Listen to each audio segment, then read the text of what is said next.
আপনি কি মনে করেন যে দেখেন যদি এই মাফিয়া যদি কোটা আন্দোলনটা মেনে নিত, যদি ছাত্রদেরকে চাকরি দিত, তাহলে কি আপনি মনে করতেন যে হাসিনার পতন হতো না? তারপরেও হাসিনার পতন হতো, কারণ রাজনৈতিক দলগুলো তখনও আপনারা হয়তো আন্দোলন সংগ্রামে ছিল। অর্থাৎ আপনারা 17 বছর চেষ্টা করেছেন, হয়তো আরো 34 বছর লাগতো আর কি। এটা কিন্তু খালেদ ভাই আপনি এভাবে বলতে পারেন না, কারণ ইন্টারেস্টিং। আমরা একটু হেলাল ভাইয়ের কাছে জানতে চাইবো যে হেলাল ভাই, এতদিন বিএনপি বারবার আমার প্রশ্নের জবাবে মির্জা ফখরুল ইসলাম আলমগীর ছিলেন, মির্জা ফখরুল ইসলাম আলমগীর ছাড়া অন্যান্য সিনিয়র নেতৃবৃন্দ আমার প্রশ্নের জবাবে বারবার বলেছেন যে আমরা একটা যৌক্তিক সময় দিতে চাই, কিন্তু তারপরে ডক্টর মোহাম্মদ ইউনূস ঘোষণা করলেন 2025 ডিসেম্বর থেকে 2026 আধাদি পর্যন্ত, কিন্তু আমরা আবার বিএনপি থেকে শুনতে পেলাম যে অগাস্টে নির্বাচন চান, জুলাই আগস্টে নির্বাচন হতে পারে। আপনি মানে ওইটাকে চাপ রাখার জন্য কথা, নাকি আপনারা কবে মনে করেন নির্বাচনটা আপনাদের করতে চান? দেখেন, বাংলাদেশে এখন সবচেয়ে বেশি রাজনৈতিক একটা অনিশ্চয়তা বিরাজ করছে যে এই সরকারের মেয়াদ আসলে কতদিন।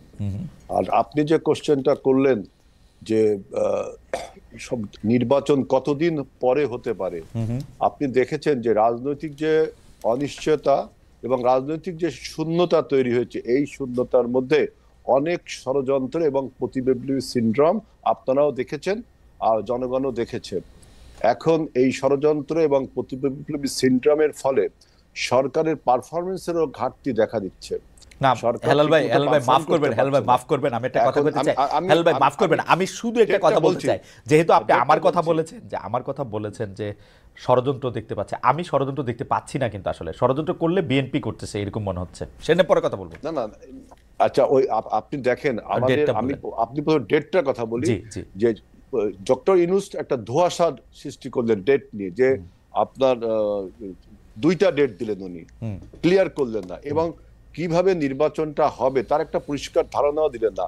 আমরা কিন্তু প্রথমে বলেছি যে ন্যূনতম সংস্কার করে, অর্থাৎ নির্বাচন একটি সুষ্ঠু, ফ্রি, ফেয়ার, ক্রেডিবল ইলেকশন করার জন্য যতটুকু সংস্কার প্রয়োজন ততটুকু সংস্কার করে আমরা প্রথমে বলেছিলাম যৌক্তিক সময় যখন আপনারা ডেফিনেশন ছিলেন, তখন আমরা বললাম যে অগস্টের মধ্যে নির্বাচন হওয়া সম্ভব, এবং কেন সম্ভব সেটাও বললাম, যে এখন নির্বাচনের যে আপনার ভোটার লিস্টের হালনাগাদ এটা চলছে, এটা হয়তো 1 মাসের মধ্যে শেষ হয়ে যাবে।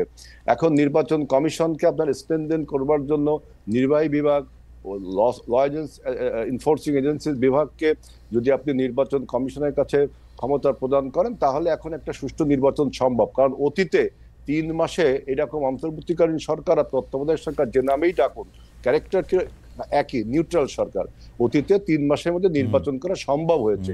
আর আপনি যেটা বলছেন যে আপনি ষড়যন্ত্র বলছেন বিএনপি করছে, দেখেন আমাদের দেশের এই পরিবর্তনকে আমাদের প্রতিবেশী রাষ্ট্র ভারত কিন্তু ভালোভাবে নেয়নি। সেখান থেকে ষড়যন্ত্র, বিভিন্ন রকম অপপ্রচার চলছে আমাদের দেশে, অন্যায়ভাবে বলছে যে এথনিক ক্লিনজিং হচ্ছে, পলিটিক্যাল ক্লিনজিং হচ্ছে, হেলাল ভাই আপনি এটা ঠিকই বলছেন, রিলিজিয়াস ক্লিনজিং হচ্ছে। এবং হেলাল ভাই আপনি এটা ঠিকই বলছেন। আমি আরেকটা কথা বলি, দেখেন আমরা কিন্তু বলেছি যে আপনার এই পরাজিত মাফিয়া, এই মাফিয়া মাথা পালিয়ে গেছে, লেজ রয়ে গেছে। এই লেজে যারা রয়ে গেছে তারা প্রশাসন সহ বিভিন্ন জায়গায় পদায়ন হয়ে রয়েছে, এবং বিভিন্ন রকম প্রতিবিপ্লবী সিনড্রোম আপনারা দেখতে সরকার। সেজন্য আমরা বলছি যতদিন খুব দ্রুত যদি রাজনৈতিক সরকারের কাছে ক্ষমতা হস্তান্তর না হয়, তাহলে আমাদের অভ্যুত্থান ব্যাহত হয়ে যেতে পারে। আমাদের এই অভ্যুত্থান যাতে চেতনা, আমাদের অভ্যুত্থানের চেতনা ছিল কি, একটি রাইট টু ভোট। আমরা এইসব কথা আসবো। হেলাল ভাই, আপনি জুলাই আগস্টে নির্বাচন চান, মানে আপনারা? আমরা প্রথমে যৌক্তিক সময় বলেছিলাম, এখন বলছি জুলাই আগস্টের মধ্যে করতে হবে। এবং ডক্টর ইউনূস সরকারকে বলেছি, আপনি যে 2টা ডেট দিলেন, এই 2টা ডেটে আপনি কিভাবে নির্বাচন করবেন, কি কি সংস্কার করবেন, ডক্টর ইউনূসের দায়িত্ব না, ডক্টর ইউনূসের দায়িত্ব না, এটা নির্বাচন কমিশন বলবে। উনি একটা টাইম ফ্রেম দিয়েছে, আমার এটা বক্তব্য। নির্বাচন কমিশন দেখেন বলেন যে সরকার যখন বলবে তখন তারা নির্বাচন। হ্যাঁ, সরকার বলে দিয়েছে তো টাইমটা। এইবার নির্বাচন কমিশন 3 মাস, 4 মাস, 5 মাস, 6 মাস আগে ঠিকই বলবে। আপনারা একটু ধৈর্য ধরেন। নির্বাচন না, এখানে আমরা কিন্তু অধৈর্য ধরছি। আমরা দেশের আপনি এখন অগস্ট মাসে নির্বাচন চান, আমরা একটু মুভ ফরওয়ার্ড করতে না, অগস্টে নির্বাচন চান। অগস্ট মাসে নির্বাচন, এটা বন্যা, বর্ষা সবগুলোর মধ্যে। বন্যা বর্ষার মধ্যে কি মানুষ রাজনীতি মিছিল মিটিং করে না? এটা তো সে আপনি 4 মাস পরে হলে হবে না হালাল ভাই, 4 মাস পরে হলে হবে না। 4 মাস পরে হলে হবে না, এটা ডিসেম্বরে হলে হবে না, ভালো হবে না। নির্বাচন। হ্যাঁ, কারণ যদি 4 মাস পরে না হয়, ডিসেম্বর দিকে হয়, তখন এত আমি বললাম যে এই সরকারের পারফরমেন্সের যে ঘাটতি আছে, তিনি যে এই সরকার চালাতে পারছেন না, রুটিন ওয়ার্কটাও করতে পারছেন না, কত রকম এই সরকার একটা অন্তর্বর্তীকালীন সরকার, মনে হচ্ছে না এই সরকারের কাছে যত দাবি দেওয়া মানুষের, এতদিন যারা 17 বছর বঞ্চিত ছিল, রিয়েলি তারা বঞ্চিত ছিল, তারা দাবি দেওয়া পেশ করতে শুরু করেছে, এবং সরকারের একটা অদক্ষতার কারণে কিন্তু এই দাবি দেওয়াগুলো শুরু হয়েছে। আপনি দেখেন 8ই আগস্টে যখন সরকার গঠন হলো, তার পরের দিনই সরকার ছাত্রদেরকে অটো পাস করার পারমিশন দিলেন, ছাত্রদের একটা আন্দোলনের ফলে। এই যে সরকারের অদক্ষ একটা আপনার সিদ্ধান্তের ফলে সমস্ত বঞ্চিত শক্তিগুলো এখন সরকারের উপরে, আপনি বলছেন যে সরকার অদক্ষ শক্তির জন্য।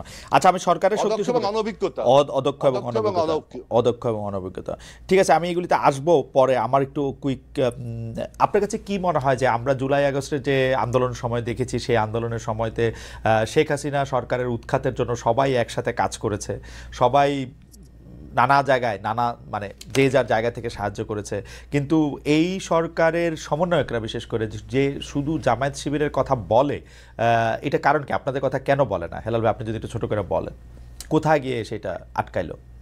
আমাকে যদি বলতে হয়, দেখেন বাংলাদেশে আপনার আন্দোলন বা কোনো কৃতিত্বকে হাইজ্যাক করার একটা সিনড্রোম আমরা 71 সালেও দেখেছি, যেভাবে আওয়ামী লীগ আপনার 71 সালের চেতনাকে হাইজ্যাক করে নিজেদের বলে চালিয়ে দিতে চেয়েছিল। এবারও আমি এরকম একটা 24-এর গণ অভ্যুত্থানে এরকম সিনড্রোম আমরা দেখতে পাচ্ছি। কিরকম দেখেন, এটা জুলাই গণ অভ্যুত্থান, কিন্তু এই জুলাই গণ অভ্যুত্থানের পিছনে যে দীর্ঘ 17 বছরের মানুষের সংগ্রাম, রক্ত ক্ষয়, লড়াই সংগ্রামের যে ইতিহাস রয়েছে, সেই ইতিহাসটিকে ভুলে গিয়ে একটি বাইনারি কনফিউশন তৈরি করেছে যে 17 বছর না বাংলাদেশ কাঁপানো 34 দিন, এটা একটা বলেছে। আর একটা বলছে যে কে মাস্টার মাইন্ড, তারপরে বলছে যে ছাত্ররা আমাকে নিয়োগ করেছে।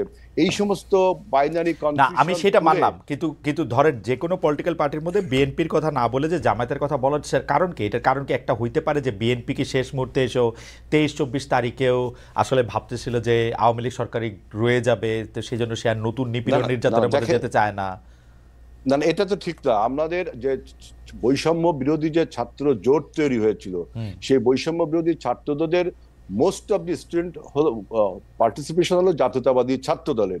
কারণ তখন বৈষম্য বিরোধী ব্যানারটা ব্যবহার করা হয়েছিল পলিটিক্যাল কৌশলের কারণে, এবং সমস্ত রাজনৈতিক দলের ছাত্র সংগঠনগুলো, এই ইসলামী ছাত্র শিবির বলেন, বামপন্থী ছাত্র সংগঠনগুলো বলেন, অন্যান্য ছাত্র সংগঠনগুলো, সবাই কিন্তু এর মধ্যে ছিল।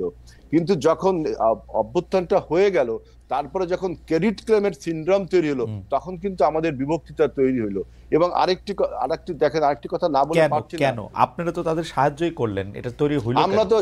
আমরা ক্ষেত্র তৈরি করলাম, জমিন তৈরি করলাম, এবং আপনি কি মনে করেন যে দেখেন যদি এই মাফিয়া যদি কোটা আন্দোলনটা মেনে নিত, যদি ছাত্রদেরকে চাকরি দিত, তাহলে কি আপনি মনে করতেন যে হাসিনার পতন হতো না? তারপরেও হাসিনার পতন হতো, কারণ রাজনৈতিক দলগুলো তখনও আপনারা হয়তো আন্দোলন সংগ্রামে ছিল। অর্থাৎ আপনারা 17 বছর চেষ্টা করেছেন, হয়তো আরো 34 বছর লাগতো আর কি। এটা কিন্তু খালেদ ভাই আপনি এভাবে বলতে পারেন না, কারণ 17 বছর ব্যাপী আমরা অবিরাম আন্দোলন করেছি। আমরা সেই 12 সাল থেকে না। হেলাল ভাই, আমি আবার আপনার কাছে আসবো। হেলাল ভাই, আপনার কাছে আসবো। আমরা কি এটা উল্টা সাইড থেকে দেখতে পারি যে বিএনপি হঠাৎ করে ওদেরকে বলতে থাকলো যে তোমরা খালি গোলটা দিছো, বাকি সবকিছু আমরা তৈরি করছি, তোমাদের এটা কি বিএনপি বলা আগে শুরু করছে না? এটা ন্যারেটিভ, এটা একটা ন্যারেটিভকে বানিয়েছে। কিন্তু আমাদের বক্তব্য হলো যে আমরা 12 সাল থেকে এই সরকার যখন ফ্যাসিবাদে পরিণত হলো, 18 সালে যখন মাফিয়ায় পরিণত হলো, আমরা 12 সালে জনগণকে ঐক্যবদ্ধ হওয়ার জন্য ডেকেছি, কেউ আসছে কেউ আসেনি। 18 সালেও ডেকেছি, কেউ আসছে কেউ আসেনি। 24 সালে যখন সবাই আসলো, তখন আমরা ফাইনালি হাসিনাকে বিদায় করতে সক্ষম হলাম।